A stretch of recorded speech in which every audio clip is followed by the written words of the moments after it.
and welcome to chapter 6. Robert pushed open the door to his Da's workshop and laid the broken fox down on the workbench in the centre of the room. Rows of brass tools and clock faces glinted in the gaslight, throwing twitching shadows across the walls. Robert examined the mechanical's injury. Under the sackcloth outer covering where the top of the fox's leg joined the metallic shoulder blade, the bulbs and hexagons of the connecting bolts were all broken and the rest of the parts were fused together in a lump. He was about to get to work when he sensed someone in the room and glanced round. His Da was standing in the doorway, arms folded across his chest, a quizzical look on his face. "What you got there, son?" Thaddeus asked. "A mech fox." Robert stood aside so his Da could get a better view. "I found it hiding down the lane. Men chased it across the village. I think they shot it." He stopped there because he didn't know what else to say. None of it made sense. Why would anyone shoot a mechanical? "Let's have a look." Thaddeus stepped over and examined the mechanical. He put on his glasses and peered closely at the shattered cogs visible under the torn sackcloth fur. "I've only ever seen such workings once before," he muttered. "From these tiny, delicate parts, I'd say the master mechanist who put this creature together was Professor Hartman of Brackenbridge Manor." "You mean that secretive fellow?" Robert asked, astounded. "The one who calls himself Grantham?" "The very same," Thaddeus said. "Hartman's his real name, but I'm the only one in the village who knows that." He glanced at the fox. "Where did you say it was headed?" "East," Robert said. "Then that'll be it." Thaddeus massaged his temples. "What's this?" He had found something, a small leather pouch under the matted fur ruff of the mechanical's neck. Thaddeus opened the pouch and pulled out a bullet-singed envelope. On the front, in faded oil-splattered letters, was written one word: Lily. "Yes, of course," he said. "It must belong to the professor's daughter." "Has he got a daughter?" Robert said. Thaddeus nodded. "I think she's at boarding school now, and I've certainly never met her. When she's around, he likes to keep her shut away." "Why?" Thaddeus put the letter in the pouch to one side on the bench. "Oh, I don't know. Overprotective, I suppose. She lost her mother when she was quite young, before they moved to Brackenbridge, and then for a long time she was very ill. Maybe that's why he made her this pet." Robert could sympathise. He knew what it was like to grow up without a ma, although he had a feeling Thaddeus meant Lily's mother was dead, not off somewhere else like his own. He can remember when he'd first decided to stop asking about his ma, probably when Dad refused to give a straight answer. It seemed every family had secrets of some kind, good or bad. He glanced from the fox to Lily's letter in Dal's hand. "Should we open it, do you think?" Thaddeus shook his head. "One never opens other people's mail, Robert. But perhaps we can take it to her. And we'll help the fox, won't we?" Robert said. "I'm afraid if we don't, it might wind down forever." Thaddeus thought about this. Men were chasing it, you say. And John's airship is missing. It crashed. I wonder if there's something we should get involved with. Sounds dangerous. Robert sat down on the stool beside his door. "If something that needs fixing, you always say, if something needs fixing, we should try our best to fix it, no matter the cost. You're right, of course." Thaddeus gave his son a weary look. Such terrible things happen in the world, don't they? Violence against mechs and humans, and sometimes it feels easier to give in or not to get involved. But I suppose without those evils, there'd be no chance for us to do good. And doing good is what matters, though it can sometimes be very frightening.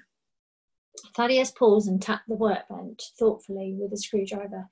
"No one conquers fear easily, Robert. It takes a brave heart to win great battles." He peered at the fox. "Now, can we repair this, do you think? Or has it ticked its last tock? Let's have a look." He opened a drawer in the workbench and took out a roll of leather, which he unfurled to reveal neat lines of tools, rows of watchmakers' screwdrivers, needles and tweezers, each in their own individual leather pocket. From another drawer, he produced various glass jars of tiny screws and cogs, which he arranged in a row behind the leather scroll of tools. At last he took his magnifying glasses from the hook on the wall and put them on, blinking his big blue eyes. With a pair of tweezers, he opened the bullet hole in the mechanical's leg, prizing apart the oil-encrusted sackcloth fur to examine its internal workings. Robert stood on tiptoes and peered over his Da's shoulders, trying to get a glimpse at the damage. Behind the shoulder blade, the bullet smashed and distorted the animal's tight-knit internal clockwork. It had cut a path through splintered cams and springs before embedding itself deep in a dented metal plate. "This is a serious repair job," Thaddeus said. "But you can fix it?" Robert asked. The clockmaker nodded. Yes, it'll take time though, and I need your help. Go and get all the jars containing the copper cans and the watch springs. If there aren't enough, bring a few of the old clocks over. We can filch parts from them. Right you are. Robert set off to collect the bits and pieces they would need from around the workshop, while Thaddeus picked up his screwdrivers and set to work on the mech fox. It took them many hours to repair the damage the bullet had done in the mechanical's shoulder. Robert helped remove the mangled cogs and log them into the workbook, and when Thaddeus called for replacement parts, if they weren't in the selections he'd already bought, Robert would run and get them from various jars and tins stacked on the shelves in the storeroom. Sometimes the parts were more difficult to come by, and he had to search through the bench drawers for them. Once, when they needed a certain click wheel, Thaddeus told him to go and check in the back of the timepieces in the shop itself, and not to return until he found one. But at other times, Robert sat in the room helping his dad. Working together like this was one of the few opportunities he got to talk to him. Robert always enjoyed it despite his dread of doing something clumsy, because he knew at moments like these he could ask his dad difficult things. Isn't it funny, he mused, how a mech cannot harm a human, and yet a human can harm a mech? How can that be? Thaddeus looked at him, his brows furrowed and his big eyes blinked behind their magnifying lenses as he considered the question. It's the first rule of mechanics, Robert. A mech cannot kill a human or seriously harm them. But how do they know that? It's part of their design, built in their valves and circuits. And yet we can kill them, stop them from being. Robert carefully replaced the part inside the fox's leg. What happens to the mechanical that doesn't tick anymore? Anyway, I suppose they die, Thaddeus said, if they can do such a thing. Or they disappear, Robert said. He held an oily cog in his hands, turning it over and over. The sharp teeth around its edge pricked at his fingers. But what happens to them after that? Do you think they go to heaven? Do you think they have a mechanical soul? Thaddeus thought about this as he replaced a spring around the fox's scapula. I don't know, he said. Common opinion is they don't.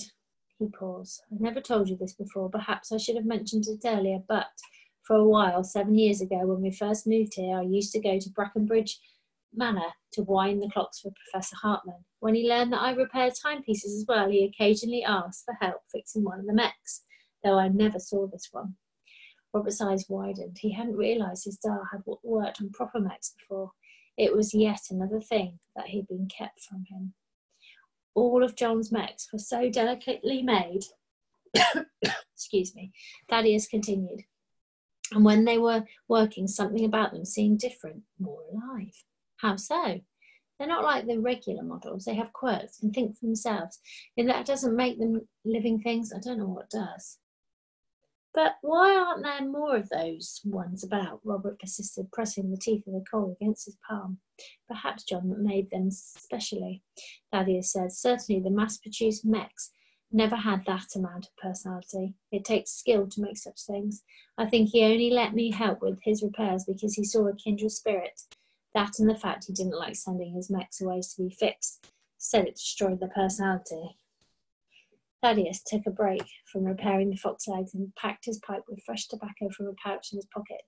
Then he lit it and took a few long puffs. What are they like then, his other mechanicals? Robert asked. He couldn't imagine having such a life of privilege, to have so many mech servants around you, even to have a mechanical pet like the fox. Thaddeus blew out a ring of smoke. One of the mechs up at Brackenbridge, Mrs. Russ, the cook, used to sing as she worked, songs she made up, and I suppose one might say if she created such wonderful things, then she possessed a soul.